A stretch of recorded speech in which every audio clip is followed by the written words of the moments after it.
Bonjour et bienvenue dans ma lecture d'Herborance de Charles Ferdinand Ramus. D'Herborance de Charles Ferdinand Ramus que je lis depuis déjà quelque temps. J'en suis au début de la seconde partie, je vais lire le premier chapitre de la seconde partie.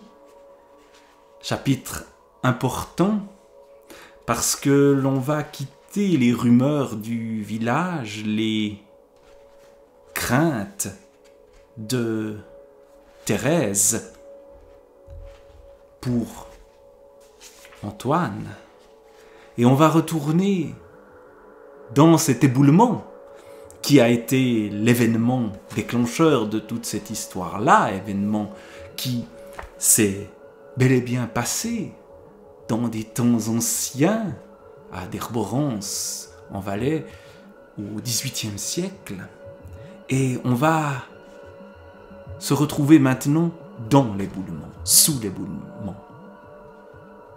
Et peut-être en sortir. Je vais donc lire ce chapitre comme je l'ai déjà fait auparavant, en m'arrêtant de temps en temps pour dire ce que ça m'inspire, pour un tout petit peu commenter ceci sans faire de coupe.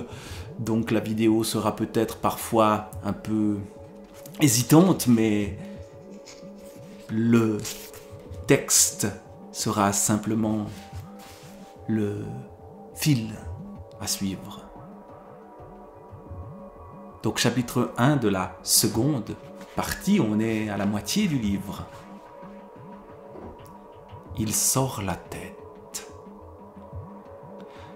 Cette première phrase, elle est isolée, avec un point de suspension qui vient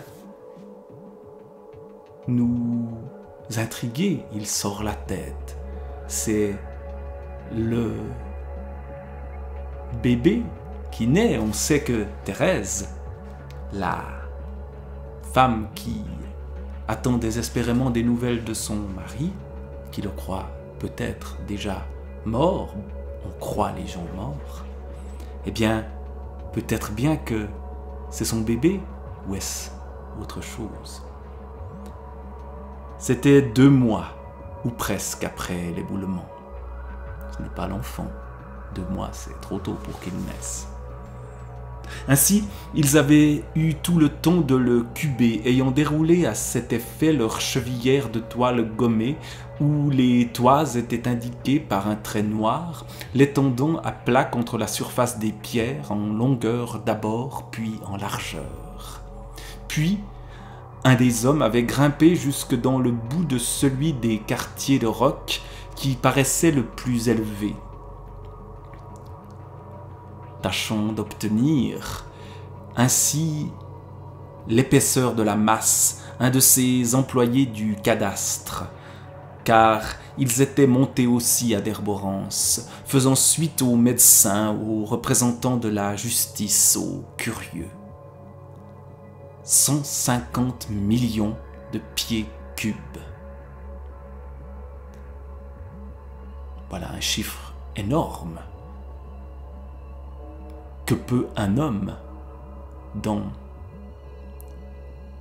un tel environnement, sous un tel poids? 150 millions de pieds cubes. On a cubé l'importance du dérochement de manière à pouvoir modifier les plans de la commune et remplacer sur une des feuilles du registre ce qui était inscrit comme pâturage et terre fertile par la mention terre inutilisable. On voit la présence déjà de l'administration qui contrôle terre fertile, terre inutilisable. C'est un assez long travail, mais ceux qui l'avaient entrepris eurent tout le temps de le mener à bien. Rien n'est venu les déranger dans leur besogne, car les curieux devenaient de jour en jour moins nombreux. Et la nature, elle, se laissait faire, étant rentrée dans le repos, étant retournée à son immobilité, étant redescendue à l'indifférence. Pour finir, il était venu des messieurs de la ville. Les messieurs de la ville. On voit une sorte de mépris pour ces messieurs de la ville qui ne sont pas à leur place ici, qui eux sont montés jusque sur le glacier et ils l'ont parcouru dans toute son étendue afin de s'assurer qu'aucune nouvelle crevasse ne venait indiquer en arrière du point de rupture les risques plus ou moins futurs, sinon l'imminence d'un nouveau danger. Mais tout leur avait paru bien à sa place sur le beau linge lisse et blanc, pas déchiré, qui recouvrait d'un bord à l'autre les espaces presque plats qu'il y avait en arrière de la crête. Ce beau linge lisse et blanc, une sorte de linceul pour ceux qui sont dessous, qu'on ne cherche plus visiblement, puisqu'on est passé à des tâches administratives. Maintenant, les nuages de poussière s'étant élevés peu à peu au-dessus des parois, les fonds d'herborance étaient redevenus visibles de partout. L'opacité de l'air avait fait place finalement à une parfaite limpidité. Tous, ou plutôt tous ceux qui avaient poussé jusque-là, avaient pu constater, n'ayant qu'à lever la tête, à l'extrême frontière du ciel, le point d'où l'éboulement s'était détaché. C'était à une place où la paroi auparavant faisait saillie et surplombait sous une surcharge de glace tout hérissée de sérac. Beaucoup de S qui crée cet effet un peu râpeux comme ça, un peu dur toujours. On voyait que ce qui avait été en relief était maintenant en creux, que ce qui avait été convexe était devenu concave. L'avancement du roc avait été remplacé par un vaste couloir à forte inclinaison dont le contenu s'était déversé d'un seul coup sur le pâturage, le faisant cesser d'être un pâturage, sur ceux qui l'habitaient, qui avaient cessé de l'habiter, sur ceux qui y avaient vie et qui avaient été privés de vie. On voit la catastrophe naturelle et évidemment, les catastrophes naturelles sont au cœur de notre monde aujourd'hui, même si c'est une histoire ancienne. Il y a des échos, les montagnes à nouveau s'effondrent. Dans cette région du Valais, il y a eu des éboulements, il y a eu récemment des catastrophes pas aussi importantes que celle de Derborance, mais des villages coupés du monde quand même. Et on sait que ce genre d'événements, aujourd'hui, vont avoir lieu de plus en plus fréquemment. Et donc,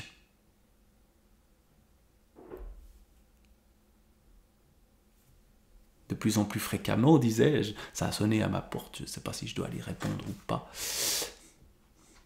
comme une sorte d'événement catastrophique qui arriverait. Mais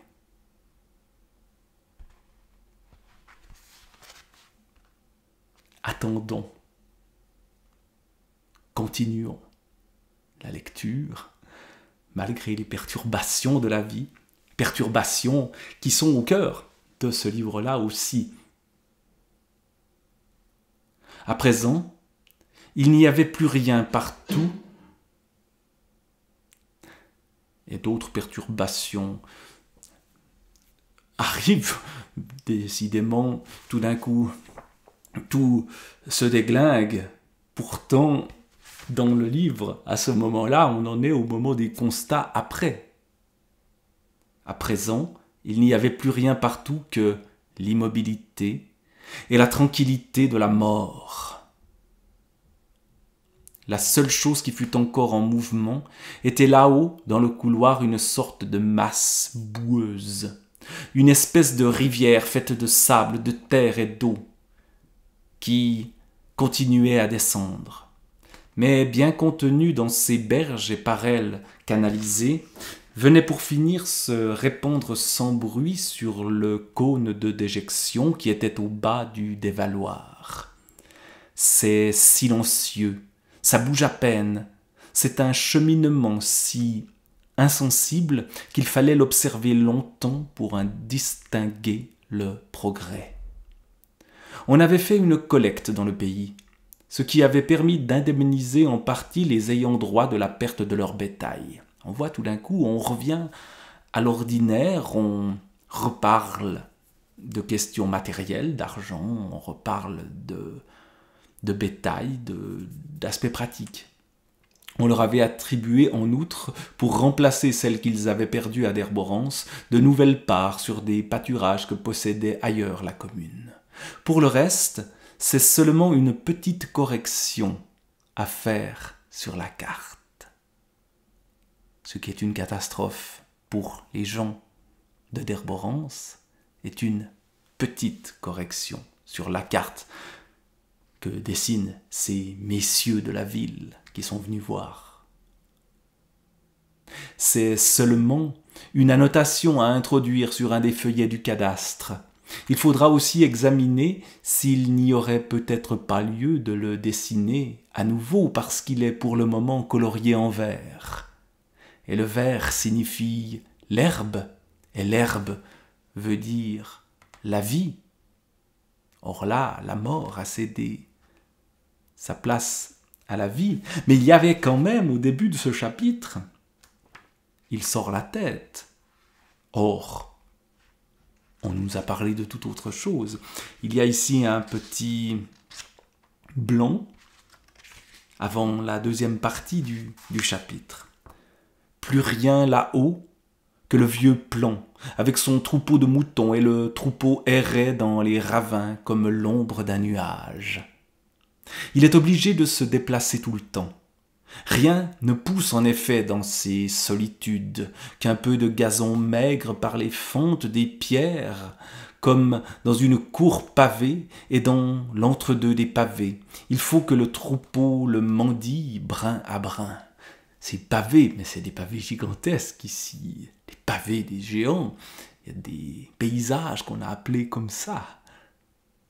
Eh bien, Derborance, c'est peut-être devenu ça. Il y a aujourd'hui, dans une ville du nord de la France, je crois que c'est à Lille, je ne suis pas certain, un lieu appelé Derborance, qui est une sorte de caillou sur laquelle ou sur lequel pousse de l'herbe. C'est le jardinier Gilles Clément qui a écrit des choses extraordinaires, notamment sur le fait de faire de Notre-Dame de Paris un jardin. Et ce jardinier a dédié ce lieu qui s'appelle Derborance quelque part dans le nord de la France.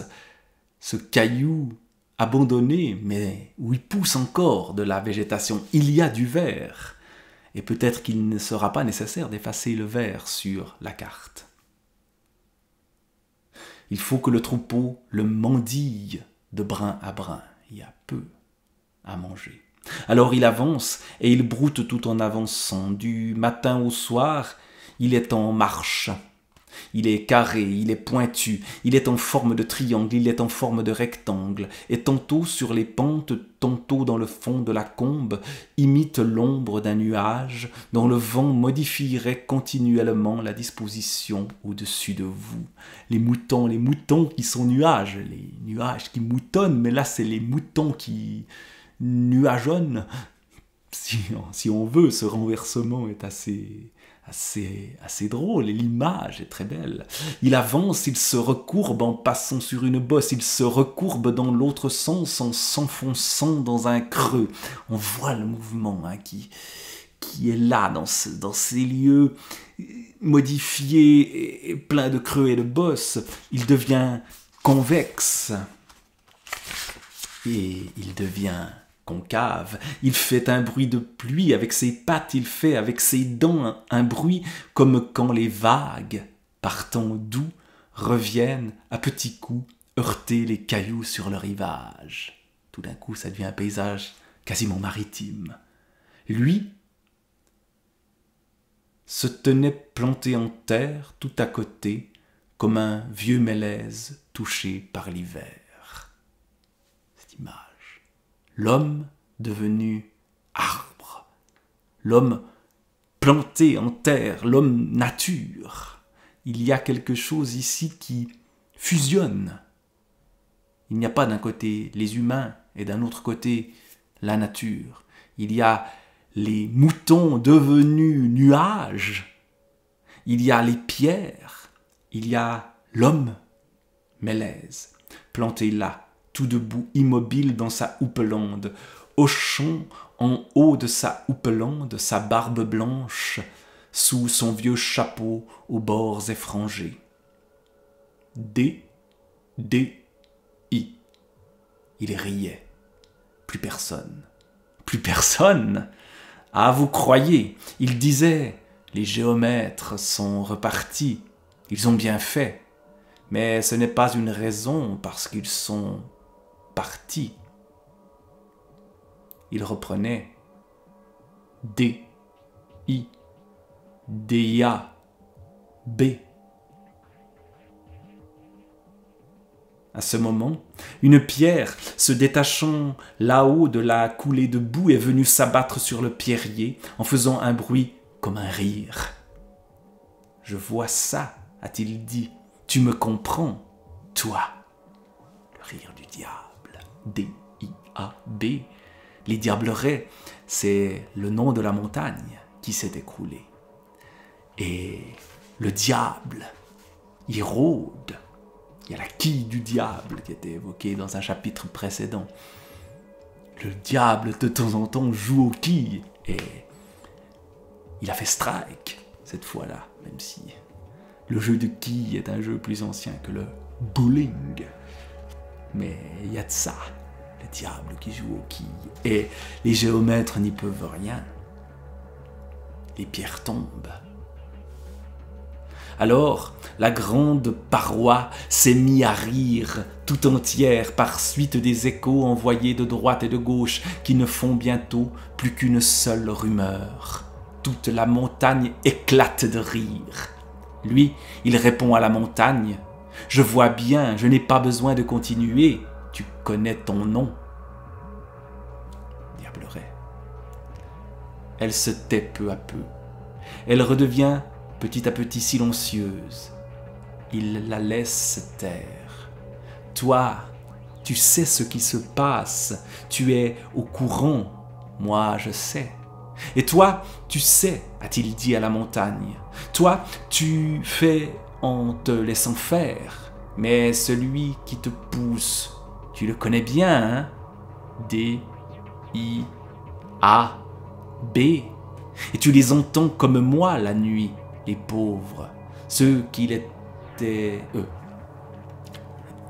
Ceux qui l'étaient, non, le il c'est le diable ici, et tu les entends comme moi la nuit, les pauvres, ceux qu'il retient prisonniers, ceux qui sont sous les pierres. La nuit, quand je suis dans ma cabane de pierre et toi, tu es là-haut, ce qu'ils disent, hein? Comment ils se lamentent et ils se désespèrent, n'ayant pas trouvé le repos, ayant une forme de corps, mais rien dedans. Et c'est des coques vides, seulement elles font du bruit la nuit, et on les voit, pas vrai. Tout d'un coup, cette histoire, au fond, très naturelle, devient surnaturelle, devient de l'ordre du fantastique. Quand les géomètres sont partis, le diable revient et Plan, le berger, entend rire la montagne et rit avec elle ou contre elle. Et ensuite, justement, la montagne s'est mise à rire de nouveau. Alors aussi, cette tête est sortie. Mais on ne pouvait pas la voir à cause des rocs en saillie qui étaient autour d'elle, la masquant complètement. Et nous voilà à la fin du chapitre. La tête qu'on avait tout au début, il sort la tête. Cette fois, c'est plus il sort la tête. On ne sait toujours pas qui est il. Mais c'est cette tête est sortie et elle est sortie du rire de la montagne, elle est sortie de ce moment où la montagne a bougé à nouveau, où elle a répondu par l'écho, au rire du berger. Mais quelle est cette tête? On le saura peut-être dans le chapitre suivant, le chapitre 2 de la deuxième partie de d'Herborance, qui est peut-être le chapitre le plus marquant de ce livre. Mais pour l'instant, refermons le livre d'Herborance de Charles Ferdinand Ramus. Au revoir.